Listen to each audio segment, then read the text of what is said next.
Salam Bapak Ibu Saudara-saudara yang terkasih. Salam jumpa kembali. Kita akan merenungkan firman Tuhan. Tapi mari kita berdoa. Bapa kami dalam surga, kami bersyukur Tuhan atas kesempatan yang Tuhan berikan kepada kami. Saat ini hamba-Mu akan menyampaikan firman-Mu. Urapi lidah hamba-Mu dan buka hati pendengar, agar kami semua boleh mengerti dan dikuatkan oleh kebenaran-Mu. Dalam nama Yesus Kristus kami berdoa. Amin. Bapak Ibu Saudara-saudara yang dikasihi Tuhan, kita sedang berada di minggu Advent yang ketiga. Advent artinya kedatangan.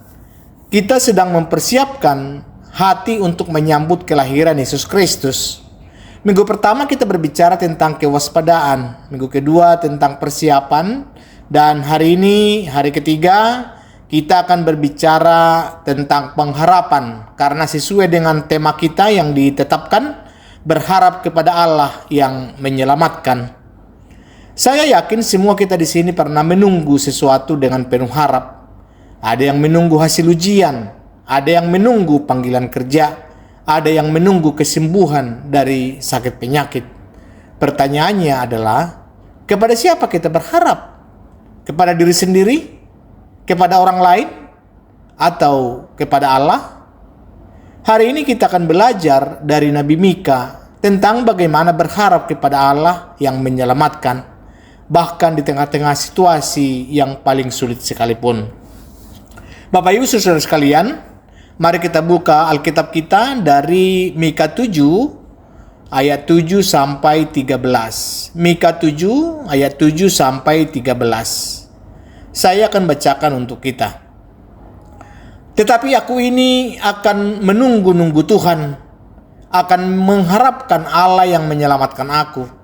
Allahku akan mendengarkan aku.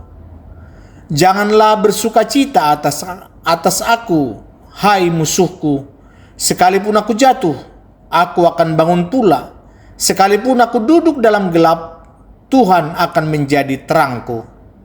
Aku akan memikul kemarahan Tuhan, sebab aku telah berdosa kepadanya, sampai Ia memperjuangkan perkaraku dan memberi keadilan kepadaku, membawa aku ke dalam terang, sehingga aku mengalami keadilannya.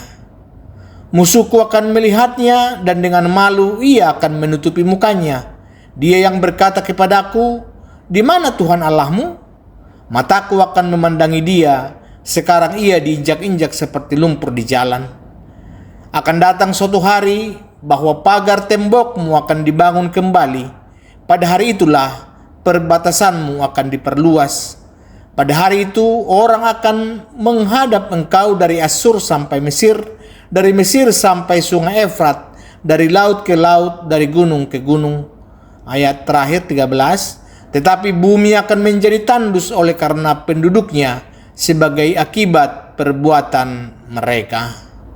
Sampai sejauh itu bacaan kita saat ini. Bapak Ibu Saudara, mari kita pahami dulu konteksnya. Mika adalah nabi yang hidup sekitar tahun 700-an sebelum Masehi. Dia melayani pada zaman Raja Yotam, Ahaz, Raja Hizkia.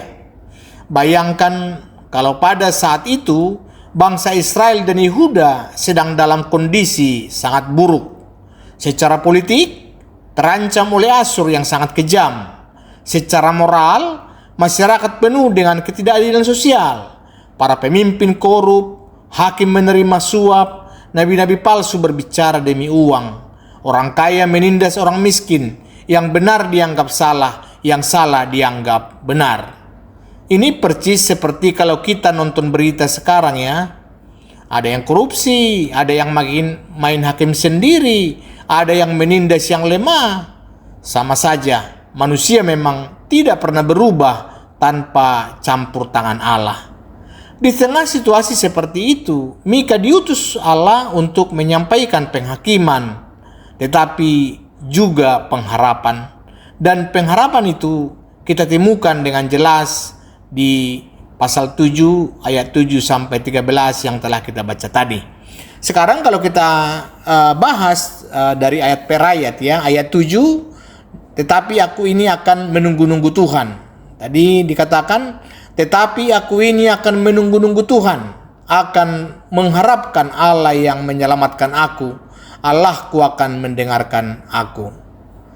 Bapak Ibu Saudara, lihat kata pertama, tetapi. Ini kata yang sangat penting. Kalau dalam bahasa Ibrani, ini adalah kata weani, yang menekankan kontras yang sangat tajam. Bahwa semua orang di sekitar Mika sudah putus asa. Semuanya kelihatan gelap. Tidak ada harapan secara manusiawi. Tetapi Mika berbeda. Perhatikan juga kata aku ini. Kalau dalam bahasa aslinya ada penekanan khusus pada aku. Seolah-olah Mika berkata, biarpun semua orang menyerah, biarpun tidak ada yang percaya lagi, aku ini secara pribadi akan tetap berharap kepada Tuhan. Jadi ini bukan pengharapan yang pasif, Bapak Ibu. Bukan seperti orang yang duduk-duduk saja sambil berkata, ya sudahlah, semoga saja ada yang menolong. Bukan. Ini adalah pengharapan yang aktif, yang disengaja, yang menjadi pilihan hidup. Mika menggunakan 3 ungkapan penting di ayat ini. Yang pertama, dikatakan tadi menunggu-nunggu Tuhan. Kata ini menunjukkan penantian yang penuh kewaspadaan dan kesungguhan. Jadi seperti penjaga yang berdiri di menara tinggi, memandang ke kejauhan dengan penuh perhatian. Itu menunggu-nunggu dalam konteks Mika di sini. Yang kedua, mengharapkan Allah yang menyelamatkan. Ini bukan sekedar berharap, tetapi mengharapkan Allah yang aktif menyelamatkan. Allah bukan objek harapan yang pasif, tetapi pribadi yang secara nyata turun tangan menyelamatkan umatnya. Yang ketiga, Allahku akan mendengarkan aku. Ini adalah jaminan pribadi yang penuh kepastian, bukan? Jadi bukan ini mungkin mendengarkan, tidak, atau semoga mendengarkan, tetapi akan mendengarkan. Jadi Mika betul-betul percaya bahwa Allah akan mendengarkan Mika. Jadi pengharapan yang sejati itu bukan hanya optimisme kosong, bukan seperti orang yang bilang, pasti akan baik-baik saja kok. Tetapi pengharapan yang berfondasi pada karakter Allah yang setia. Sekarang Bapak Ibu, di tengah dunia yang penuh ketidakpastian ini, apakah kita masih punya pengharapan? Atau kita sudah menyerah? Ingat bahwa pengharapan bukan tergantung situasi, tetapi tergantung pada Allah yang tidak pernah berubah. Di ayat 8 dan 10, ini ada kepercayaan di tengah kejatuhan ya. Jadi demikian firman Tuhan. Janganlah bersukacita atas aku, hai musuhku, sekalipun aku jatuh, aku akan bangun pula. Sekalipun aku duduk dalam gelap, Tuhan akan menjadi terangku. Aku akan memikul kemarahan Tuhan, sebab aku telah berdosa kepadanya, sampai ia memperjuangkan perkaraku dan memberi keadilan kepadaku, membawa aku ke dalam terang, sehingga aku mengalami keadilannya. Musuhku akan melihatnya, dan dengan malu ia akan menutupi mukanya. Dia yang berkata kepadaku, di mana Tuhan Allahmu? Mataku akan memandangi dia. Sekarang ia diinjak-injak seperti lumpur di jalan. Wah, ayat-ayat ini sangat kuat, Bapak Ibu. Pertama, Mika mengakui kenyataan bahwa aku jatuh, aku duduk dalam gelap, aku telah berdosa. Dia tidak menyangkal kesulitan, dia tidak berpura-pura semuanya baik-baik saja. Mika di sini sangat jujur. Tetapi mari kita perhatikan kata berikutnya. Ada sekalipun aku jatuh, aku akan bangun pula. Sekalipun aku duduk dalam gelap, Tuhan akan menjadi terangku. Ini namanya iman yang matang. Iman yang matang bukan berarti tidak pernah jatuh. Iman yang matang adalah ketika jatuh, kita tahu harus bangkit kepada siapa. Ketika gelap, kita tahu di mana cahayanya. Bapak Ibu, saya teringat dengan cerita seorang ibu yang pernah bercerita ya. Katanya suaminya di PHK, anaknya sakit keras. Mereka sudah banyak ngutang, jadi hutang sudah menumpuk. Mereka menurut ceritanya bahwa dia merasa sudah jatuh ke titik terendah di dalam hidupnya. Tetapi dia katakan dia bersyukur karena ketika dia jatuh ke dalam yang paling dalam, ternyata disitulah dia menemukan Allah menunggu dengan tangan terbuka. Itulah yang Mika maksudkan. Ketika kita di titik paling rendah, Allah tidak meninggalkan kita. Justru disitulah kita paling bisa merasakan kehadirannya. Jadi kalau ada istilah, ada teman yang mengatakan, ya kalau kita sudah titik ke yang paling rendah, ya tidak jatuh lagi. Berarti kita tinggal menunggu pengharapan dari Allah yang menolong kita. Jadi ada di sini sikap tegas terhadap musuh. Ayat 8 sangat mengena. Janganlah bersukacita atas aku, hai musuhku. Siapa musuh yang dimaksud? Bisa musuh secara literal, itu bangsa-bangsa yang memusuhi Israel. Tetapi bisa juga musuh rohani, yaitu iblis yang ingin mereka kita putus asa. Bisa juga musuh dalam bentuk keraguan, ketakutan, dan pesimisme di dalam hati kita sendiri. Dan kepada semua musuh, Mika berkata dengan tegas, jangan senang dulu. Jangan kira aku sudah habis. Allah saya belum selesai dengan saya. Nih ada humor Bapak Ibu. Ada seorang bapak yang perusahaannya bangkrut. Teman-temannya sudah pada menjauh, mengejek dia. Suatu hari dia bilang ke istrinya, mereka kira saya sudah tamat, padahal saya baru intermisi. Masih ada babak kedua. Dan benar, beberapa tahun kemudian dengan pertolongan Tuhan, usahanya bangkit lagi. Yang tadinya mengejek, sekarang pada malu sendiri. Itulah yang Tuhan mau ajarkan, bahwa kejatuhan kita bukan akhir daripada cerita. Selama kita berharap kepada Allah, selalu ada babak kedua, babak ketiga, dan seterusnya. Lalu dikatakan mengakui dosa dengan jujur. Dikatakan, aku akan memikul kemarahan Tuhan sebab aku telah berdosa kepadanya. Di sini Mika tidak menyalahkan orang lain. Dia tidak berkata, ini salah pemerintah, ini salah orang kaya yang korup, ini salah tetangga saya. Tidak. Dia mengakui, aku telah berdosa. Ini sikap yang langka di zaman sekarang Bapak Ibu. Zaman sekarang kalau ada masalah yang disalahkan pemerintah, orang tua, pasangan, bos, lingkungan, bahkan wifi yang lemot. Jarang sekali orang mau mengaku, ini kesalahan saya.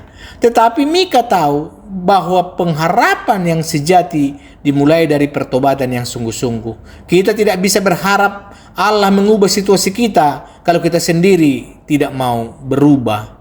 Perhatikan juga kalimat, aku akan memikul. Ini menunjukkan sikap yang bertanggung jawab. Mika tidak lari dari konsekuensi dosanya. Dia siap menanggungnya dengan kepala tegak, karena dia tahu Allah itu adil dan kasih-Nya tidak akan hilang. Lalu Allah yang memperjuangkan perkara kita. Dan kalau kita baca kelanjutannya, sampai Ia memperjuangkan perkaraku dan memberi keadilan kepadaku, membawa aku ke dalam terang sehingga aku mengalami keadilannya. Ini luar biasa. Allah bukan hanya mengampuni, tetapi Dia juga memperjuangkan perkara kita. Dia adalah pengacara terbaik yang kita miliki. Dia adalah hakim yang adil sekaligus pembela yang setia. Allah tidak membiarkan kita dalam kegelapan selamanya. Dia pasti membawa kita keluar. Mungkin tidak secepat yang kita mau, mungkin tidak dengan cara yang kita bayangkan, tetapi yakinlah Dia pasti membawa kita ke dalam terang sehingga kita mengalami keadilannya. Kalau ayat 10 menunjukkan pembalikan situasi yang dramatis, musuh yang tadinya mengejek, di mana Tuhan Allahmu, akan melihat dengan mata kepala sendiri bagaimana Allah memulihkan umatnya. Mereka akan malu dan dipermalukan, bukan karena kita membalas dendam, tetapi karena Allah sendiri yang membuktikan kesetiaannya. Lalu bagaimana kita melakukan dalam kehidupan kita? Apakah saat ini Bapak Ibu sedang jatuh? Sedang dalam kegelapan? Bapak Ibu jangan menyerah. Akui dosa kita. Akui dosa jika memang ada yang perlu diakui. Lalu percayalah bahwa Allah akan memperjuangkan perkara Bapak Ibu dan membawa Bapak Ibu dalam terang. Waktunya mungkin berbeda dengan waktu kita, tetapi yakinlah tidak akan pernah terlambat.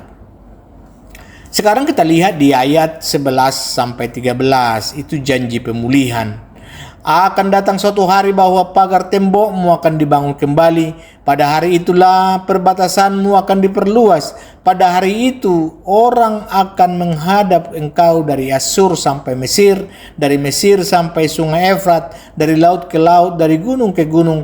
Tetapi bumi akan menjadi tandus oleh karena penduduknya sebagai akibat perbuatan mereka. Akan datang suatu hari. Pada hari itulah, pada hari itu. 3 kali Mika mengulang kalimat tentang hari yang akan datang. Ini bukan kebetulan. Ini adalah penekanan janji pasti dari Allah. Ya, jadi ini mau menekankan bahwa janji pasti dari Allah. Ya, apa yang dijanjikan? Pagar tembok akan dibangun kembali. Artinya bahwa perlindungan akan dipulihkan, yang rusak akan diperbaiki, yang roboh akan didirikan kembali. Lalu ada perbatasan akan diperluas. Artinya bahwa kehidupan akan berkembang, tidak akan dibatasi lagi. Ruang gerak akan lebih luas, berkat akan melimpah. Yang ketiga, orang akan menghadap dari segala penjuru. Dari Asyur sampai Mesir, dari Mesir sampai sungai Efrat, dari laut ke laut, dari gunung ke gunung. Ini gambaran yang universal. Pemulihan ini bukan hanya lokal, tetapi akan menarik perhatian bangsa-bangsa. Akan ada pemulihan relasi, persekutuan, dan berkat yang melimpah ruah.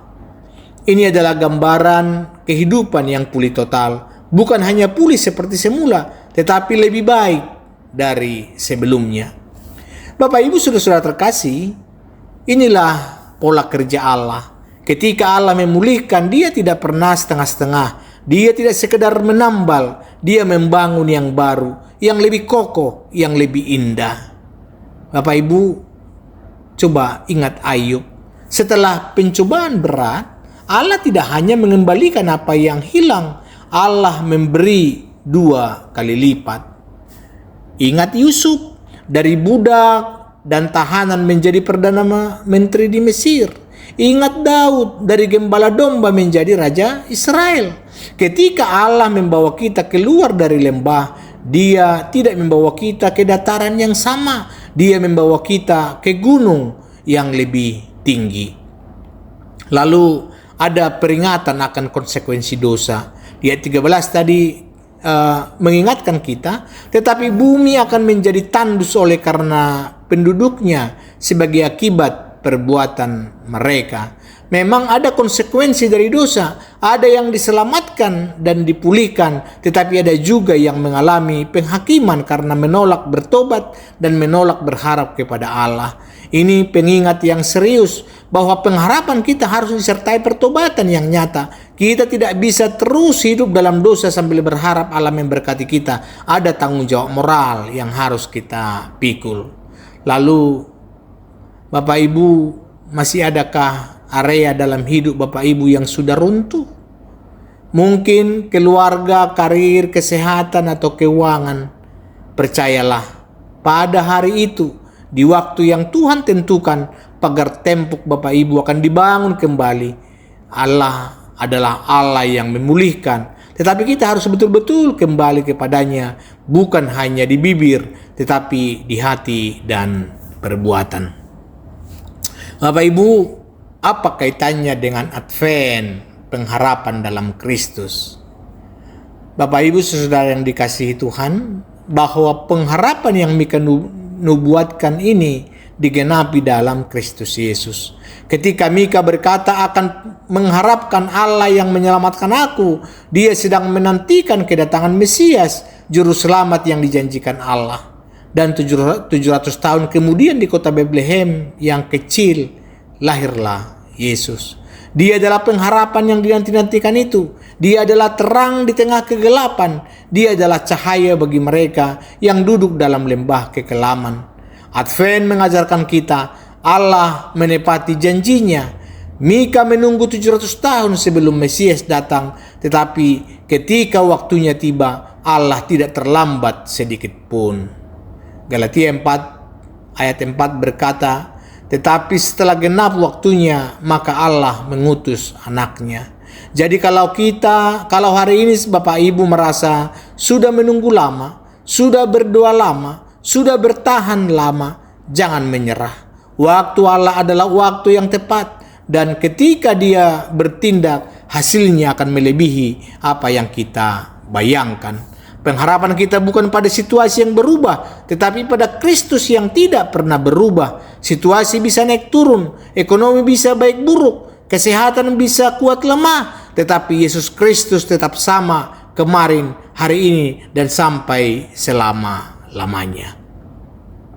Sekarang mari kita terapkan firman ini dalam kehidupan kita sehari-hari.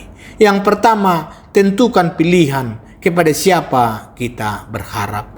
Dunia menawarkan banyak pengharapan palsu.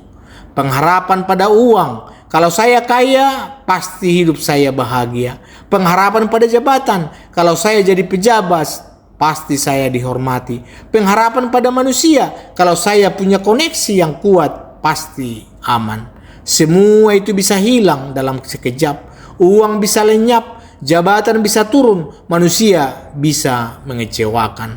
Tetapi pengharapan kepada Allah tidak pernah mengecewakan. Roma 5 ayat 5 berkata, pengharapan tidak mengecewakan karena kasih Allah telah dicurahkan di dalam hati kita.